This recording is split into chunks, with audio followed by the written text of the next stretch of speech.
Hello, कैसे हैं आप सब। मैं आपका मेंटर और आप देख रहे हैं लर्न इंग्लिश विदाउट रूल्स का एक नया और फ्रेश सेशन। एक बार फिर से आपके सामने उपस्थित हुए हैं। सप्ताह का दूसरा दिन है मंगलवार, और फिर से एक बार कुछ नए शब्द यानी एडिटोरियल वोकैबुलरी। तो चलिए सेशन की शुरुआत करते हैं। लेकिन उससे पहले जो लोग इस चैनल पर नए हैं और वैसे पुराने लोग जिन्होंने अब तक चैनल को सब्सक्राइब नहीं किया है, प्लीज सब्सक्राइब कर लीजिए। बेल आइकन प्रेस करके नोटिफिकेशन कॉल पर रखना नहीं भूलिएगा, ताकि यहाँ से जो भी वीडियो अपलोड हो उसकी सूचना आपको मिले और कोई भी सेशन मिस ना हो। लाइक और शेयर करने में कंजूसी नहीं कीजिएगा। साथ में सेशन के दौरान अगर कोई बात मन में रह जाती है जो आपको समझ में ना आए या कुछ पूछना हो तो कमेंट में लिख करके साझा कीजिए। बिल्कुल उसका उचित आंसर लेकर जल्द से जल्द आपके सामने हम उपस्थित होंगे। चलिए सेशन की शुरुआत करते हैं। लर्न इंग्लिश विदाउट रूल्स के सेशन में एक बार फिर से आप सबका तहे दिल से स्वागत है। उम्मीद है आप सब तैयार हैं। तो चलिए फटाफट सेशन को शुरू करते हैं और शुरू वहीं से करेंगे वर्ड ऑफ द डे से।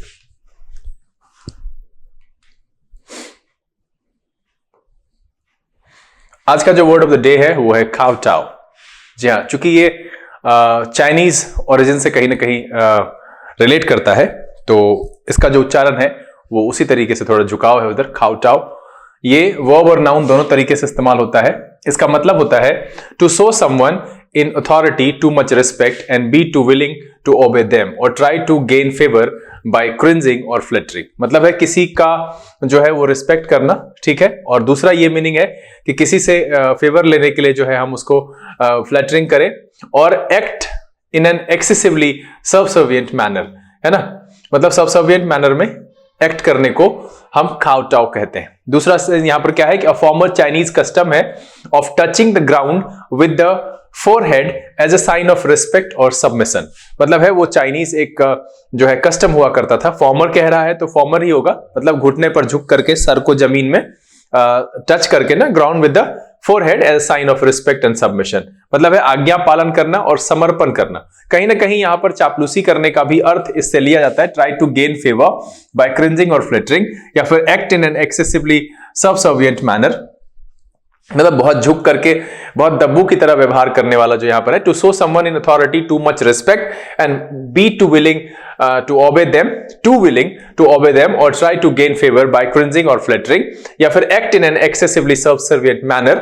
मतलब है आज्ञा पालन करने से, समर्पण करने से। एक अर्थ यहां पर आप चापलूसी करने का भी रख सकते हैं। ऐसे यहां पर जो ये बात है कि अ फॉर्मर चाइनीज कस्टम है, जहां पर क्या है touching the ground with the forehead as a sign of respect और सबमिशन। इस अर्थ में भी हम काउटाओ का प्रयोग करते हैं। सिनोनिम की बात करें तो बॉ, जेन्युफ्लेक्ट, वर्शिप एंड नील। क्या हो जाएगा? बॉ, जेन्युफ्लेक्ट, वर्शिप एंड नील एक अर्थ में काउटाओ के सिनोनिम के तौर पर प्रयोग कर सकते हैं। एंटोनिम की बात करें defy, disregard, disrespect and flout. क्या हो जाएगा? Defy, disregard, disrespect and flout एक अर्थ में काउटाओ के एंटोनिम के तौर पर प्रयोग किया जा सकता है। ये जो है बड़ा अच्छा ही शब्द है। उच्चारण थोड़ा सा काउटाओ, ये आपको लगेगा कि इंग्लिश से कम चाइनीज और कोरियन टोन जैसा लग रहा है यहां पर। तो चूंकि ये उससे रिलेटेड है कि former Chinese custom of touching the ground with the forehead as a sign of respect और सबमिशन, इस अर्थ में हम काउटाओ का प्रयोग करते हैं। ऐसे इसका जो मतलब है वो है to show someone in authority too much respect and be too willing to obey them or try to gain favor by cringing or flattering, या फिर act in an excessively subservient manner।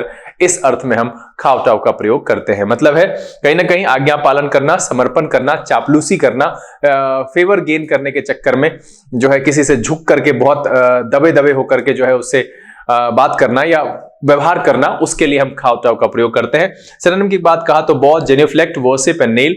Antonym की बात कहा defy, disregard, disrespect and flout. Example देख लेते हैं। कह रहा है they kowtowed before the grave and offer their respect to the dead, है ना।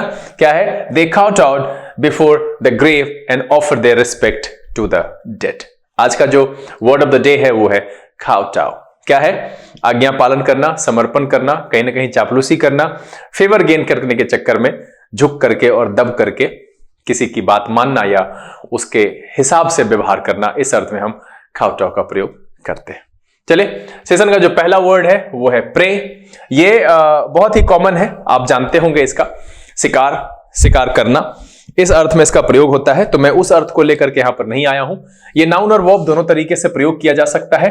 और प्रे का मतलब होता है a person who is harmed और tricked by somebody specially for dishonest purpose, मतलब ऐसा इंसान जिसको कि ट्रिक्ट किया जा सकता है, हानि पहुंचाया जा सकता है किसी के द्वारा, विशेष करके जो है डिसऑनेस्ट पर्पसेस के लिए, मतलब है कुछ ऐसा धूर्तता वाले पर्पस के लिए जो है उसको ठगा जा सकता है। मतलब आप कह सकते हो भोला भाला इंसान के अर्थ में, जो व्यक्ति जिसे आसानी से ठगा या हानि पहुंचाया जा सके, भोला भाला व्यक्ति, इस अर्थ में भी हम प्रे शब्द का प्रयोग करते हैं। ऐसे ये शिकार और शिकार करने के लिए जाना जाता है ये सब। सिनोनिम की बात करें तो ड्यूप, इनोसेंट, सकर एंड पेट्सी, क्या हो जाएगा? ड्यूप, इनोसेंट, सकर एंड पेट्सी एक अर्थ में प्रे के सिनोनिम के तौर पर प्रयोग करेंगे। एंटोनिम की बात करेंगे साक, चीट, डॉजर एंड ट्रिक्स्टर, क्या हो जाएगा? साक, चीट, डॉजर एंड ट्रिक्स्टर एक अर्थ में प्रे के एंटोनिम के तौर पर प्रयोग किया जा सकता है। एग्जाम्पल देख लेते हैं। Socially isolated young people are easy prey for extremist, क्या है? Socially isolated young people are easy prey for extremist. यहां पर जो पहला शब्द आया है सेशन का वो है प्रे। प्रे का मतलब होता है a person who is harmed to tricked by someone, harmed और tricked by somebody specially for dishonest purposes, मतलब वैसा इंसान जिसको आसानी से ठगा जा सकता है या भोला भाला व्यक्ति कह सकते हैं। इस अर्थ में हम प्रे का प्रयोग करते हैं। सिनोनिम की बात कही तो dupe, innocent, sucker and patsy. And antonym कहा मैंने shark, cheat, dodger and trickster. Example यहां पर रखा है socially isolated young people are easy prey for extremist. चलिए अगला जो शब्द है वो है मार्वल। हाँ, इसकी फिल्में देखना लोगों को बहुत पसंद है, विशेष करके यंग लोगों को, और जो टेक्नोलॉजी फ्रीक है उनको। मार्वल का मतलब ये वर्ब और नाउन की तरह प्रयोग होता है। हाँ, दोनों तरीके से इसका इस्तेमाल करते हैं। इसका मतलब होता है थिंग और person that is very surprising और cause a lot of admiration, है ना, या फिर टू शो और एक्सपीरियंस ग्रेट सरप्राइज और एडमायरेशन।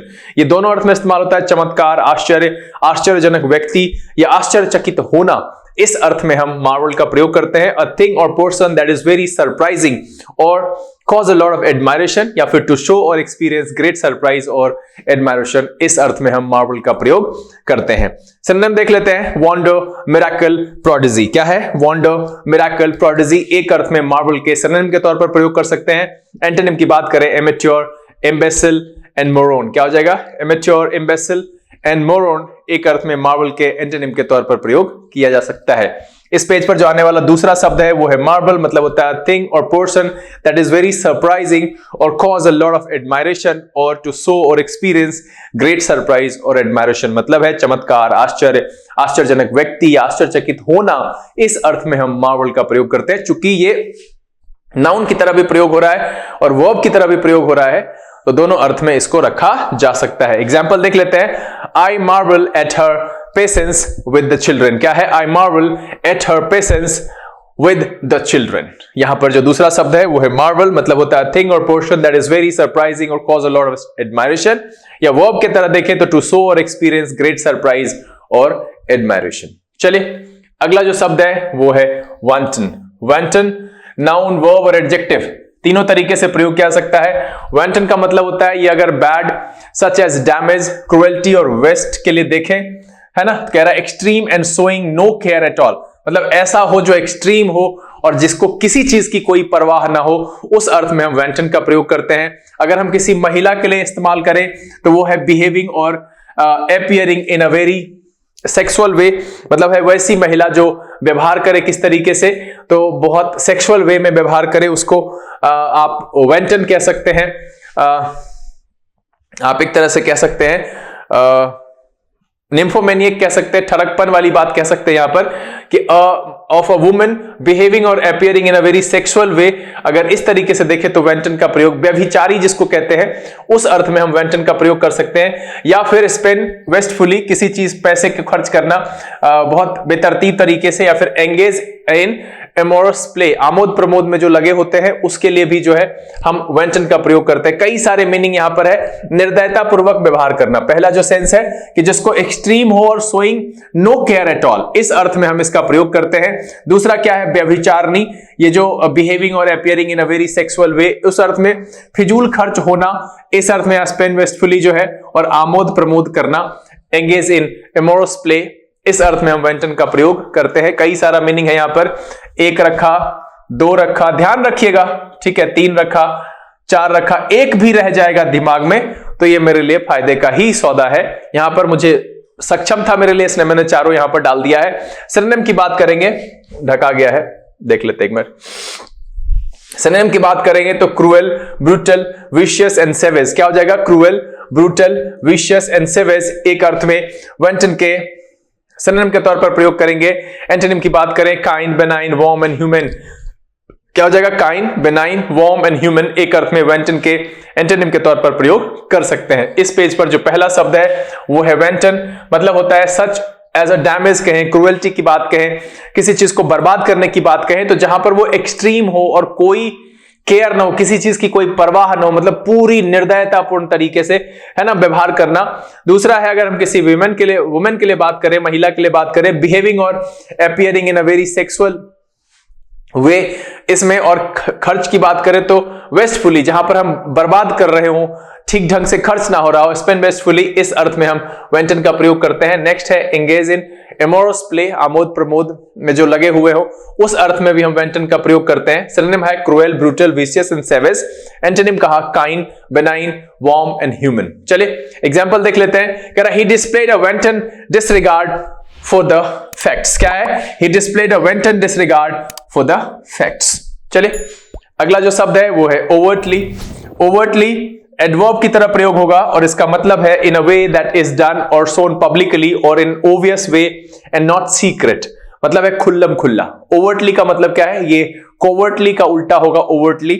ओवर्टली का मतलब होता है in a way that is done or shown publicly, जो पब्लिकली किया जाए या दिखा करके किया जाए, जो पब्लिकली दिख जाए, उसके लिए हम ओवर्टली का प्रयोग करेंगे। In an obvious way and not secret, इस अर्थ में हम खुल्लम खुल्ला के अर्थ में ओवर्टली का प्रयोग करते हैं। सिनोनिम की बात करें ओपनली, पब्लिकली एंड सेमलेसली। जब खुल्लम खुल्ले की बात करें तो सेमलेसली भी आएगा, ओपनली भी आएगा, पब्लिकली भी आएगा। इसके सिनोनिम के तौर पर हम इसको रख सकते हैं। एंटोनिम की बात करेंगे सीक्रेटली, कोवर्टली एंड प्राइवेटली। क्या हो जाएगा? सीक्रेटली, कोवर्टली एंड प्राइवेटली एक अर्थ में ओवर्टली के एंटोनिम के तौर पर प्रयोग किया जा सकता है। इस पेज पर जो आने वाला दूसरा शब्द है वो है ओवर्टली, मतलब होता है in a way that is done or shown publicly or in an obvious way and not secret, मतलब जो कि सीक्रेट ना हो, खुल्लम खुल्ला हो, पब्लिक में किया जाए और बिना किसी परवाह के किया जाए, उस अर्थ में हम ओवर्टली का प्रयोग करते हैं। सिनोनिम की बात करें ओपनली, पब्लिकली, सेमलेसली, और एंटोनिम की बात करें सीक्रेटली, कोवर्टली एंड प्राइवेटली, इस अर्थ में हम ओवर्टली का प्रयोग करते हैं। एग्जाम्पल देख लेते हैं। He never overtly expressed his feelings about the issue. क्या है? He never overtly expressed his feelings about the issue. चलिए अगला जो शब्द है वो है एक्सीड। एक्सीड वर्ब की तरह प्रयोग होता है और इसका मतलब होता है to agree to a request, demand etcetera, or to achieve a high position, specially to become a king or queen, मतलब है कि मान लेना, उच्चतर पद प्राप्त करना या पदभार ग्रहण करना। अब देखिए उच्चतर पद में कह रहा राजा रानी के पद पर, तो मतलब बहुत बड़े पद पर, या फिर इस अर्थ में भी प्रयोग करते हैं हम, पदभार ग्रहण करने के अर्थ में भी हम एक्सीड का प्रयोग करते हैं और मान लेने के अर्थ में भी एक्सीड का प्रयोग करते हैं। तो यहां पर इस पेज पर जो पहला शब्द है वो है एक्सीड, मतलब होता है to agree to a request, demand etcetera, or to achieve a high position, specially to become a king or queen, इस अर्थ में एक्सीड का प्रयोग करते हैं। सिनोनिम की बात करें agree, accept, grant and concur. Agree, accept, grant and concur एक अर्थ में एक्सीड के सिनोनिम के तौर पर प्रयोग किया जाएगा। एंटोनिम की बात करें refuse, deny, reject and dissent. क्या हो जाएगा? Refuse, deny, reject and dissent एक अर्थ में एक्सीड के एंटोनिम के तौर पर प्रयोग किया जा सकता है। फटाफट एग्जांपल देख लेते हैं। He acceded to demand for his resignation. क्या है? He acceded to demand for his resignation. यहां जो पहला शब्द है वो है एक्सीड, मतलब है to agree to a request, demand etcetera, or to achieve a high position, specially to become king or queen, मतलब है मान लेना, किसी चीज को एक्सेप्ट कर लेना, स्वीकार कर लेना, उच्चतर पद प्राप्त करना या पदभार ग्रहण करना, इस अर्थ में हम एक्सीड का प्रयोग करते हैं। चलिए अगला जो शब्द है वो है अनवील। अनवील वर्ब की तरह इस्तेमाल होता है, या अनवील कह सकते हैं इसको, to show something new to the public और द फर्स्ट टाइम और मेक समथिंग सीक्रेट नोन, मतलब है किसी भी चीज को पब्लिक में फर्स्ट टाइम दिखाना या किसी गुप्त चीज को नोन बना देना, इस अर्थ में हम अनवील का प्रयोग करते हैं। दिखाना, रहस्योद्घाटन करना, पर्दा उठाना या अनावरण करना। अनवील का प्रयोग क्या करते हैं? दिखाना, रहस्योद्घाटन करना, पर्दा उठाना या अनावरण करना, मतलब है to show something new to the public for the first time और मेक समथिंग सीक्रेट नोन, इस अर्थ में हम अनवील का प्रयोग करते हैं। सिनोनिम की बात करें reveal, disclose, uncover and discover. क्या हो जाएगा? रिवील, डिस्क्लोज, अनकवर, डिस्कवर एक अर्थ में अनवेल के सिनोनिम के तौर पर प्रयोग किया जा सकता है। एंटोनिम की बात करें, conceal, hide, veil, cover and cloak. क्या हो जाएगा? Conceal, hide, veil, cover and cloak एक अर्थ में अनवेल के एंटोनिम के तौर पर प्रयोग किया जा सकता है। इस पेज पर जो दूसरा शब्द है वो अनवेल, मतलब होता है to show something new to the public for the first time. मतलब किसी चीज, नए चीज को पब्लिक में पहली बार दिखाना, तो अनावरण करना। किताबें अक्सर ऐसे की जाती है। या फिर मेक समथिंग सीक्रेट नोन, कोई सीक्रेट को नोन बना देना, इस अर्थ में हम अनवेल का प्रयोग करते हैं। एग्जाम्पल देख लेते हैं। The government has unveiled plans for new energy legislation. क्या है? The government has unveiled plan for new energy legislation. चलिए अगला जो शब्द है वो है स्लंप। ये वर्ब और नाउन दोनों तरीके से इस्तेमाल होता है। इसका मतलब होता है used about economic activity and prices, उसके लिए विशेष करके इस्तेमाल होता है। To fall suddenly and by a large amount, मतलब है कि अचानक से गिर जाना और बड़े अमाउंट से, उस अर्थ में टू फॉल और sit down suddenly when your body feels heavy and weak usually because you are tired और इल, है ना। इस अर्थ में भी कीमतों में कमी आना, गिरावट, या फिर क्या कह रहा है, गिर जाना या बैठ जाना। वहां पर छूट गया तो आप लिख लेना टू फॉल और sit down suddenly when your body feels heavy and weak usually because you are tired और इल। इस अर्थ में भी हम स्लम्प का प्रयोग करते हैं, लेकिन ये इकोनॉमिक एक्टिविटी और प्राइसेस के लिए भी इस्तेमाल किया जाता है। To fall suddenly and by a large amount, इस अर्थ में भी गिरावट और कीमतों में कमी आना, इस अर्थ में भी हम स्लम्प का प्रयोग करते हैं। सिनोनिम की बात करें, plummet, down turn and slide. क्या हो जाएगा? Plummet, down turn and slide एक अर्थ में स्लम्प के सिनोनिम के तौर पर प्रयोग किया जा सकता है। एंटोनिम की बात करें, एसेंट, इंक्रीज एंड राइज। क्या हो जाएगा? एसेंट, इंक्रीज एंड राइज एक अर्थ में स्लम्प के एंटोनिम के तौर पर प्रयोग किया जा सकता है। इस पेज पर जो आने वाला पहला शब्द है वो है स्लम्प, मतलब होता है ये जो यूज होता है इकोनॉमिक एक्टिविटी एंड प्राइसेस को लेकर के, उस अर्थ में to fall suddenly and by large amount. क्या है? To fall suddenly and by large amount, इस अर्थ में हम स्लम्प का प्रयोग करते हैं, गिरावट और कमी आने के अर्थ में। दूसरा क्या कह रहा है? टू फॉल और sit down suddenly when your body feels heavy and weak usually because you are tired और इल, इस अर्थ में भी हम स्लम्प का प्रयोग करते हैं।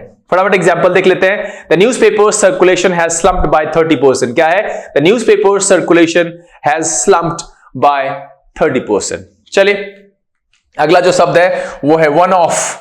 वन ऑफ नाउन और एडजेक्टिव दोनों तरीके से प्रयोग होता है। इसका मतलब होता है समथिंग दैट इज मेड और दैट हैपेंस ओनली वंस, जो सिर्फ बना हो या हो वो एक बार, जो एक बार होता है ना, केवल एक बार होने या किया जाने वाला, केवल एक बार का, उसको कहते हैं वन ऑफ, है ना।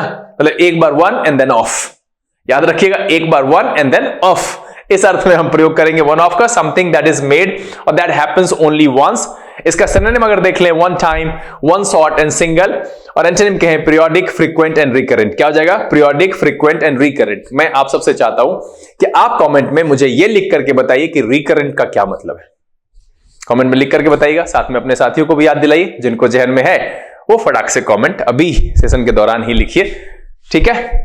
वन ऑफ का मतलब है समथिंग दैट इज मेड और दैट हैपेंस ओनली वंस, केवल एक बार होने या किया जाने वाला, केवल एक बार का, इस अर्थ में हम वन ऑफ का प्रयोग करते हैं। सिनोनिम है one time, one shot and single.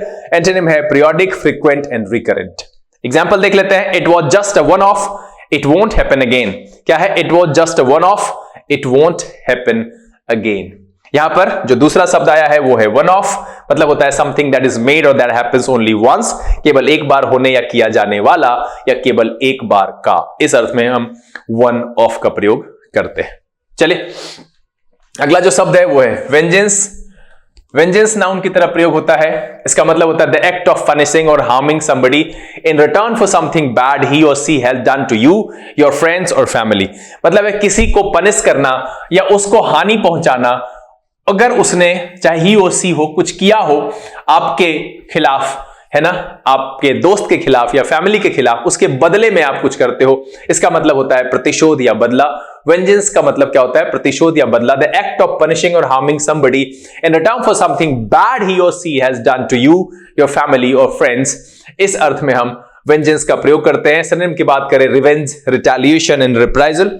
Revenge, retaliation and reprisal एक अर्थ में वेंजेंस के सिनोनिम के तौर पर प्रयोग किया जा सकता है। एंटोनिम की बात करें, Morse, leniency and clemency. Morse, leniency and clemency एक अर्थ में वेंजेंस के एंटोनिम के तौर पर हम प्रयोग कर सकते हैं। इस पेज पर आने वाला जो पहला शब्द है वो है vengeance, the act of punishing or harming somebody in return for something bad he or she had done to you, your friends or family. इस अर्थ में हम वेंजेंस का प्रयोग करते हैं। प्रतिशोध या बदला इसका सेंस है। सिनोनिम है रिवेंज, रिटेलिएशन एंड रिप्राइजल। दूसरा है mercy, leniency and clemency. Example देख लेते हैं। He felt a terrible desire for vengeance on the people who had destroyed his career. क्या he felt a terrible desire for vengeance on the people who had destroyed his career? तो इस page पर जो आने वाला पहला शब्द है वो है vengeance। अगला जो शब्द है वो है tepid। ये एडजेक्टिव की तरह प्रयोग होता है और इसका मतलब होता है, अगर हम लिक्विड के लिए कहें तो ओनली स्लाइटली वार्म, मतलब जो गुनगुना हो, हल्का गर्म हो। और अगर हम रिएक्शन की बात करें, a tepid reaction is not enthusiastic, यानी बेमन से, उत्साहहीन तरीके से कोई अगर रिएक्शन दिया जाता है तो उसको हम टेपिड रिएक्शन कह सकते हैं। और अगर द्रव्य के लिए बात करें, लिक्विड के लिए, किसी लिक्विड की बात करें तो वो क्या होगा? ओनली स्लाइटली वार्म, मतलब है गुनगुना, हल्का गर्म, ये लिक्विड के लिए। और उत्साहहीन और बेमन से दिया गया जो कोई भी रिएक्शन है या कोई ओपिनियन है उसको हम टेपिड कहते हैं। ठीक है। सिनोनिम की बात करें, अपैथेटिक, इंडिफरेंट एंड अनएंथुजियास्टिक। क्या है? अपैथेटिक, इंडिफरेंट एंड अनएंथुजियास्टिक एक अर्थ में टेपिड के सिनोनिम के तौर पर प्रयोग करेंगे। एंटोनिम की बात करेंगे, इंथुजियास्टिक, पैशनेट एंड कीन। इंथुजियास्टिक, पैशनेट एंड कीन एक अर्थ में टेपिड के एंटोनिम के तौर पर प्रयोग किया जा सकता है।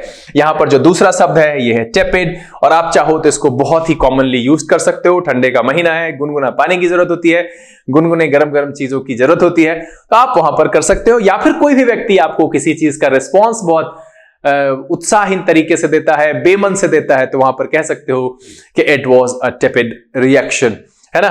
तो टेपिड का मतलब क्या है? ओनली स्लाइटली वार्म, ये लिक्विड के लिए है। And tepid reaction is not enthusiastic, मतलब है गुनगुना, हल्का गर्म। द्रव की बात कर रहे हैं, उत्साहहीन और बेमन से दिया गया, ये किसी रिएक्शन और किसी रिस्पॉन्स के लिए कह सकते हैं। सिनोनिम है अपैथेटिक, इंडिफरेंट एंड अनएंथुजियास्टिक, और एंटोनिम है enthusiastic, passionate and keen. Example देख लेते हैं। I got a tepid response to my suggestion. क्या है? I got a tepid response to my suggestion. चलिए, अगला जो शब्द है वो है bewilder। bewilder वर्ब की तरह प्रयोग होता है और इसका मतलब होता है टू कंफ्यूज एंड सरप्राइज।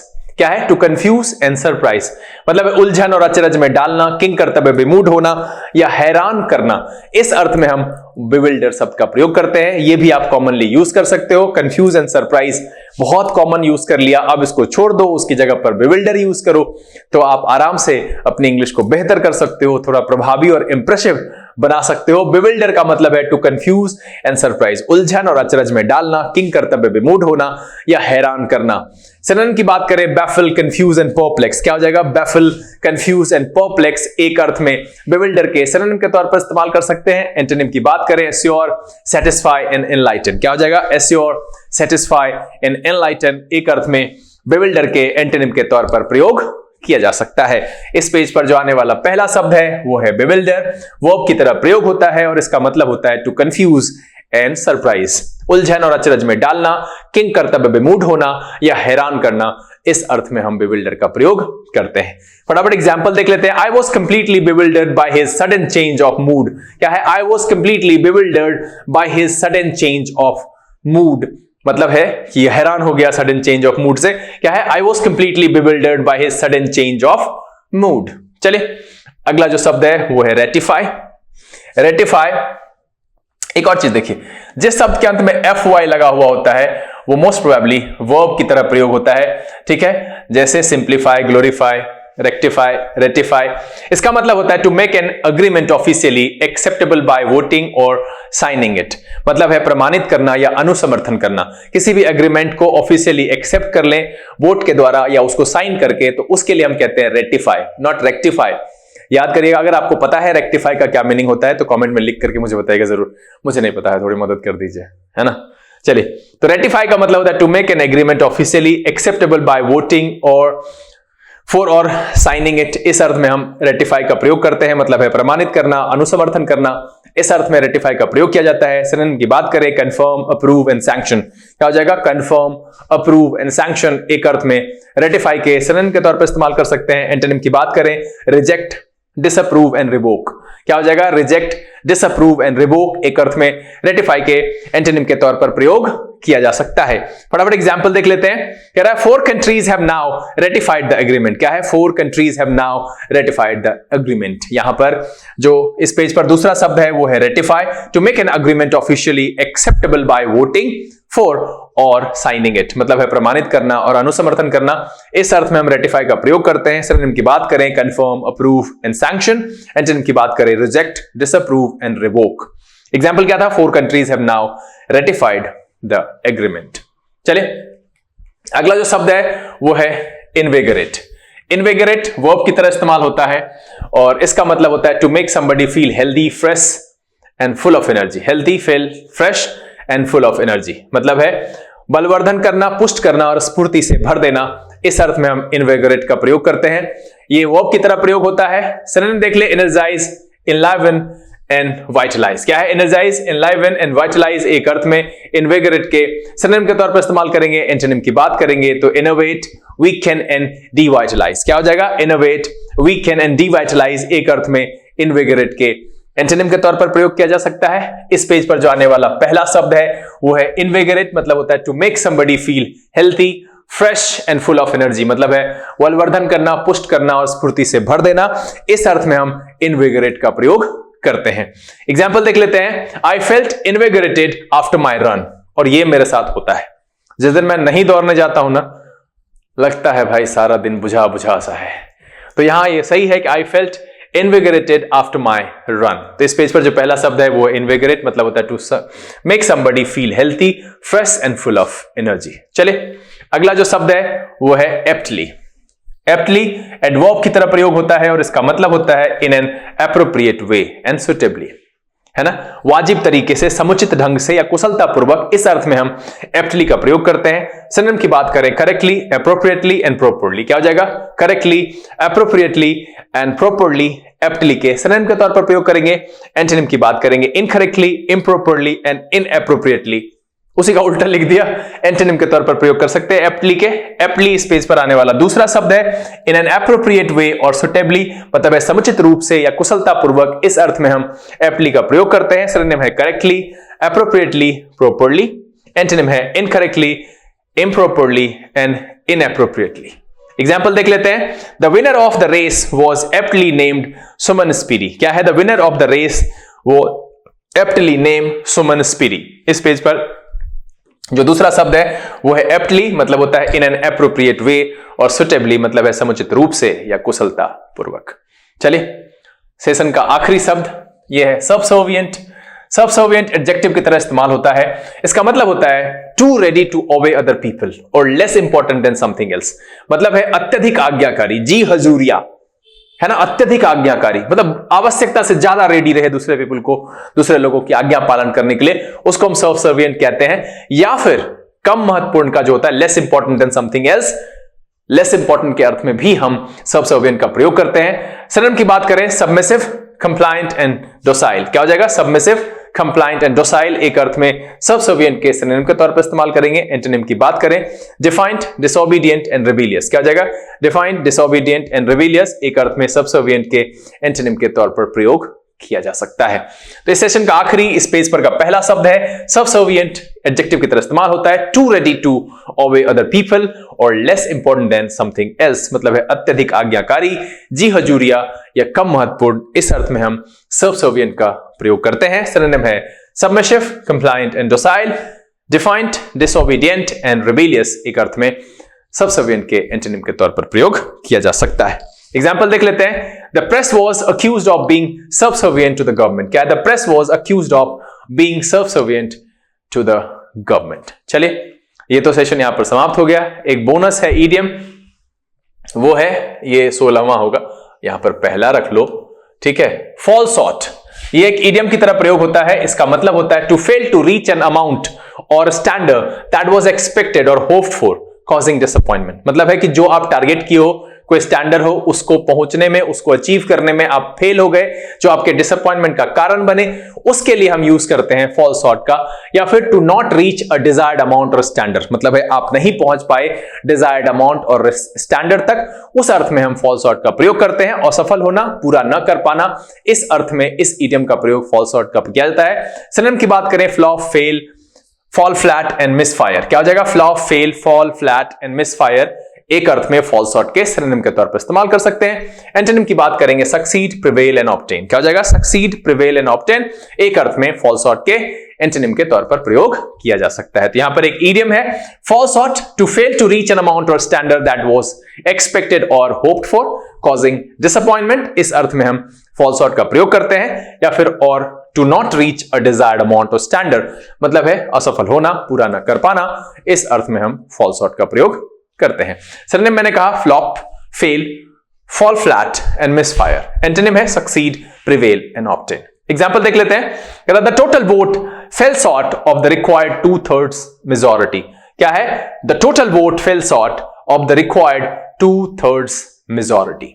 एक इडियम, फॉल शॉर्ट, मतलब है to fail to reach an amount or standard that was expected or hoped for causing disappointment. या फिर to not reach a desired amount or standard, यानी असफल होना, पूरा न कर पाना, इस अर्थ में हम फॉल शॉर्ट का प्रयोग करते हैं। उम्मीद है कि आज के सेशन में 15 वर्ड, एक वर्ड ऑफ द डे और एक इडियम, टोटल 17, सबके सब नए पढ़ करके बहुत मजा आया और सेशन में आप बोर नहीं हुए। ये वीडियो आपको अच्छा लगा और ये वीडियो पसंद आया, अगर ये वीडियो अच्छा लगा आप इसको लाइक कर दीजिए। अब तक चैनल सब्सक्राइब नहीं किया है तो प्लीज सब्सक्राइब कर लीजिए। बेल आइकन प्रेस करके नोटिफिकेशन कॉल पर रखना नहीं भूलिएगा, ताकि यहां से जो वीडियो अपलोड हो उसकी सूचना आपको मिले और कोई भी सेशन मिस ना हो। बहरहाल, समय यहां से विदा लेने का, बहुत जल्द इस तरह के एपिसोड के साथ फिर आपके सामने उपस्थित होंगे। तब तक के लिए घर में रहिए, अपना और अपने परिवारजनों का ख्याल रखिए, खुश रहिए, मस्त रहिए, लेकिन पढ़ते लिखते जरूर रहिएगा और उसमें पिछले दिनों के वर्ड्स को रिवीजन करना भूलिएगा नहीं। Learning English without rules. This is BK Singh signing off. Keep reading, keep practicing. Thank you. God bless you.